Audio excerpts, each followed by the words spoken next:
So that 100,000 shillings can grow phenomenally. In about 7 years, it can be 1,000,000 shillings that you did not see, because now it's earning interest on interest. And we're losing that capacity every day because we have gone for coffee. And I'm not saying going for coffee is bad or eating lunch is bad, but we must balance and also start to understand it is not about getting more from out there all the time.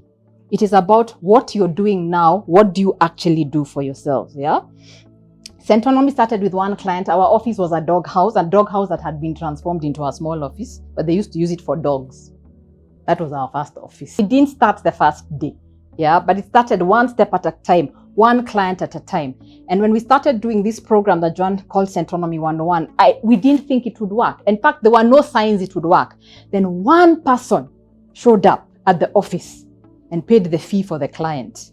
And I remember telling the people I was working with at that time, if one person has showed up, the show must go on.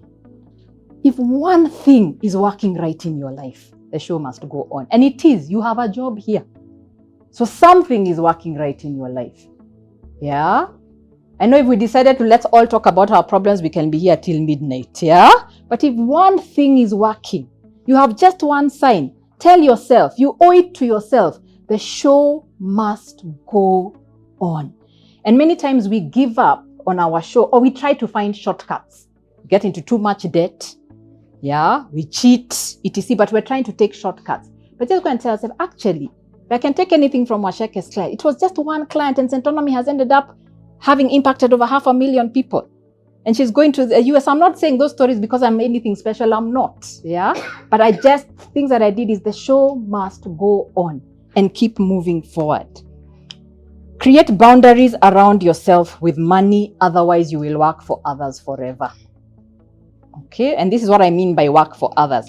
Today, because it is your money, you show up at work 8 to 5, Monday to Friday. Who gets paid? Let's name them from your hard work.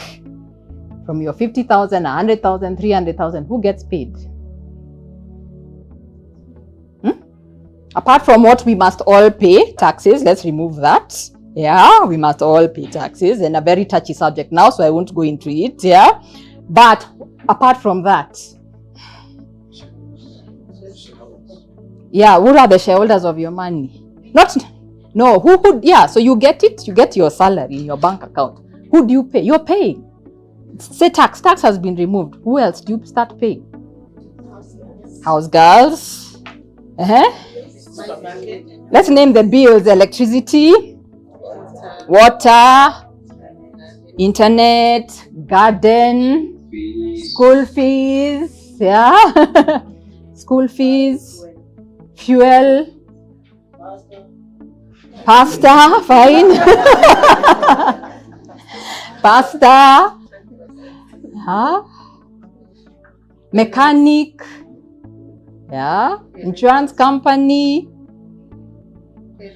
parents, children. How are we paying ourselves? When does yourself come in? Yeah, but can you see, if you don't create the boundaries, that's why it's boundaries. That's why we call it a spending plan in Centonomy. It's just boundaries. Otherwise, you'll be paying, even when you retire, you will still have debts owed to other people. So you'll be using your retirement to clear other debts. So something must change. So boundaries allows you so that you get a piece of the action for yourself. You're the one doing the work. And I want you to start looking at your money like that. Whatever is there, yeah, you're paying it out to other people. You're paying it out to other people. And even by now, if you calculate how much money you've earned in your life to date, it's a lot of money. But most of it has gone to other people. So if you don't create the boundaries, that is what is going to happen the rest of your life. Yeah. So when adjustments need to be made, where should you look? Because prices go up, prices go up, things out of our control. What do?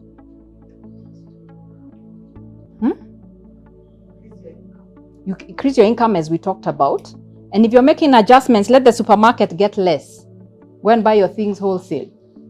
Look for different ways to do things so that you are not the one who ends up getting paid less. Because the reason they're increasing prices on you is because they don't want to earn less. You understand? That's what they do. So we're always the consumers, we're always the fools, keeping on paying more, but we're not figuring out how to generate more. So when you are becoming a wealth creation mindset, you start being very, very conscious of how am I paying myself, which means saving and investing. And even if not that, I'm doing the things or putting money aside for the things that are truly important to me. If going on a holiday at the end of the year is important to me, those are things that have meaning to me. Because on your deathbed, will you be, I wish I paid the supermarket more? No, you won't, yeah? So keep those boundaries in place.